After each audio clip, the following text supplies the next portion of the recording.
যোৱা 30 বছৰৰ পৰা 1996 চনৰ পৰা কলিয়াবৰত আমি আশীৰ্বাদ পাবলৈ সক্ষম হোৱা নাই আৰু এই 30 বছৰ আমি কেৱল মাত্ৰ কলিয়াবৰৰ ৰাইজৰ সৰ্বাংগীন উন্নয়ন কলিয়াবৰৰ যুৱ প্ৰজন্মৰ প্ৰতিটো শ্ৰেণী প্ৰতিটো জাতি জনগোষ্ঠীৰ লোকৰ জীৱন ধাৰণৰ মানদণ্ড উন্নত কৰিবৰ কাৰণে ৰাইজৰ সেৱা কৰাৰ উদ্দেশ্যৰে আমাৰ যি মনোবান ইচ্ছা সেই ইচ্ছালৈ যোৱা 30 বছৰৰ পৰা আমি সাধনা কৰি আছোঁ যে ৰাইজৰ আশীৰ্বাদ পাম আৰু সেই আশীৰ্বাদ পাবৰ কাৰণে আমি যোৱা কেইটামান ইলেকশ্যনত আমি পৰাজিত হৈছোঁ তথাপিও আমি কিন্তু আমাৰ আত্মবিশ্বাস হেৰুৱা নাই কিয় যে আমাক কলিয়াবৰবাসী ৰাইজৰ ওপৰত আমাৰ বিশ্বাস আছে যে যোৱা 30 বছৰত কলিয়াবৰৰ যুৱ প্ৰজন্মই দেখিছে কলিয়াবৰৰ ককাইদেউসকলে দেখিছে কলিয়াবৰৰ আই মাতৃসকলে দেখিছে যে কাৰ উন্নয়ন হৈছে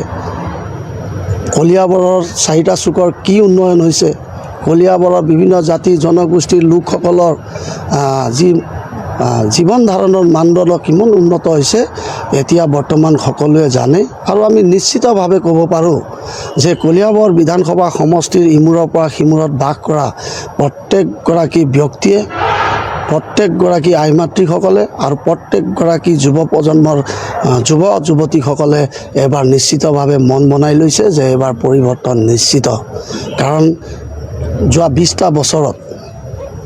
যি ধৰণৰ কাম যি ধৰণৰ প্ৰগতি একচ্ছত্ৰী ৰাজত্ব দেখিছে ৰাইজে জানে আজি কলিয়াবৰৰ অঞ্জুক পানী চালনা কেলেডিনৰ পৰা আৰম্ভ কৰি আপোনাৰ জখলবন্ধা ৰাঙলু কুঠৰি ইফালে আপোনাৰ উত্তৰ পশ্চিম চুলুং এইবিলাক অঞ্চললৈ আপুনি আহক আমাৰ পশ্চিমৰ দীঘলীয়াটিৰ ফালৰ ৰধলা ফাললৈ আহক সমবিকাশ হৈছেনে আন্তঃগাঁথনিৰ কাম সমভাৱে হৈছেনে কেৱল মাত্ৰ কেইজনমান ব্যক্তিৰ উন্নয়ন আৰু কেইটামান পৰিয়ালৰ উন্নয়ন হৈছে কৰ্মসংস্থাপনৰ ক্ষেত্ৰতো নকওঁৱেই কলিয়াবৰৰ যুৱক যুৱতীসকলে তেওঁলোকৰ পিতৃ মাতৃসকলে বহুত কষ্ট আৰু ত্যাগ কৰি নিজৰ ল'ৰা ছোৱালীক ভাল ভাল শিক্ষা অনুষ্ঠানত বাহিৰত শিক্ষা প্ৰদান কৰিবলৈ সমৰ্থ হৈছে যদিও কিন্তু তেওঁলোকে নিজৰ ভেটি মাটি বিক্ৰী কৰি হ'লেও ল'ৰা ছোৱালীসকলক উচ্চ শিক্ষিত কৰিছে যদিও আমাৰ এই ল'ৰা ছোৱালীসকল যুৱ প্ৰজন্মই কৰ্মসংস্থাপন পাইছে নেকি আজি ডিগ্ৰী ডিপ্ল'মা লৈ ব্ৰইলাৰ মুৰ্গীৰ ফাৰ্ম খুলিবলগীয়া হৈছে অটো কিনি টেম্পো কিনি চলাবলগীয়া হৈছে আৰু কিছু কিছু যুৱক যুৱতীসকলৰ মাজত এতিয়া ভয়াৱহ ৰূপ ধাৰণ কৰিছে উঠি অহা যুৱ প্ৰজন্মৰ মাজত ড্ৰাগছ মাদক দ্ৰব্যৰ প্ৰয়োগ হৈছে এইবিলাকো কোনে বেপাৰ কৰি আছে হাতী মানুহৰ সংঘাত দেখা পাইছে ৰাইজে নিশ্চয় দেখা পাইছে পাহাৰ কাটি বনাঞ্চল ধ্বংস কৰি ৰেষ্টুৰেণ্ট শিলৰ কুঁৱেৰী ইটা ভাটা নিৰ্মাণ কৰিছে কোনে নিৰ্মাণ কৰিছে এই জীৱ জন্তুবিলাক আজি আহি দেউৰী চিলাবন্ধাত সোমায় হাটবৰত সোমায় ৰধলাত সোমায় কোঁৱৰতোলত সোমায় কিমান আমাৰ ককাইদেউ বা আই মাতৃসকলৰ মৃত্যু হৈছে কণ কণ ল'ৰা ছোৱালীয়ে মাতৃহাৰা পিতৃহাৰা হৈছে আমি দেখি আহিছোঁ নহয় গতিকে কলিয়াবৰৰ ৰাইজে কলিয়াবৰৰ এজিপি কৰ্মীসকল কলিয়াবৰৰ বিজেপি কৰ্মীসকল আৰু কংগ্ৰেছ কৰ্মীসকলৰ একেই দুৰৱস্থা ইয়াত কোনো এজিপি কৰ্মীসকলৰ তৃণমূল কৰ্মীসকলৰ সমান সুবিধা সমান সুযোগ সমান ব্যৱসায় কৰাৰ অধিকাৰ পাইছে নি আজি বিজেপি 10 বছৰ আছে বিজেপি কৰ্মীসকলে ইমান উৎসাহেৰে কাম কৰিছিলে কলিয়াবৰত আজি বিজেপি কেনেদৰে প্ৰতাৰিত হৈছে ইয়াত বিজেপি কৰ্মীসকলে এতিয়া কিয় নিৰ্দলীয় প্ৰাৰ্থীৰ কাৰণে ঘূৰিবলগীয়া হৈছে গতিকে আমি এবাৰ নিশ্চিত যে আমি কলিয়াবৰৰ কংগ্ৰেছ কৰ্মীসকলে যোৱা 30 বছৰৰ পৰা সাধনাত আছোঁ 30 বছৰৰ পৰা কলিয়াবৰ ৰাইজক আহ্বান জনাই আছোঁ আৰু এবাৰ নিশ্চিত মা কামাখ্যা ভঁৰাল নামঘৰৰ আশীৰ্বাদত ঈশ্বৰ আল্লাহৰ আশীৰ্বাদত কলিয়াবৰবাসী সমূহ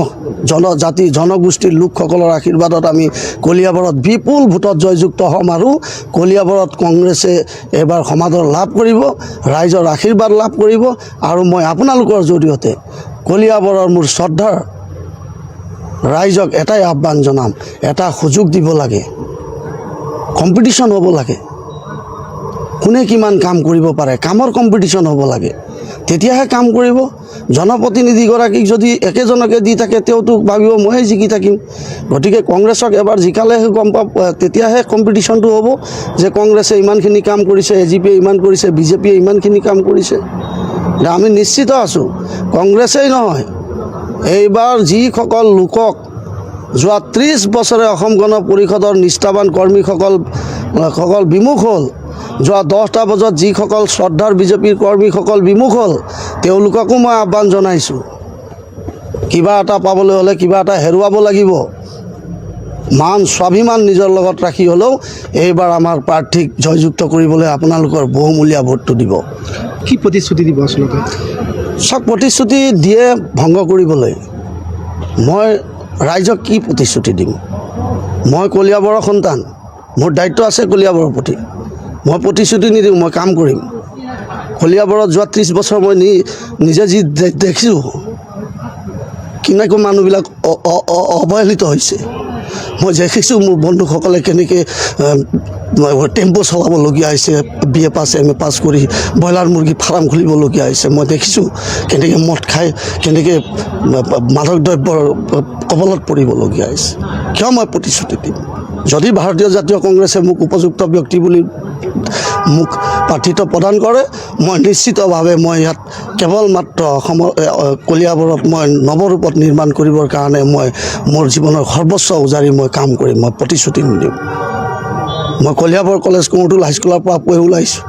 মোৰ ছাৰে যিদিনা মই BA পাছ কৰিছিলোঁ, স্বৰ্গীয় বিমল বৰা ছাৰে কৈছিলে তই এটা ভাল মানুহ হৈ বেয়া মানুহৰ সংখ্যা কমাই দিবি। মই ছাৰৰ সেই প্ৰতিশ্ৰুতিহে ৰাখিবলৈ চেষ্টা কৰিম।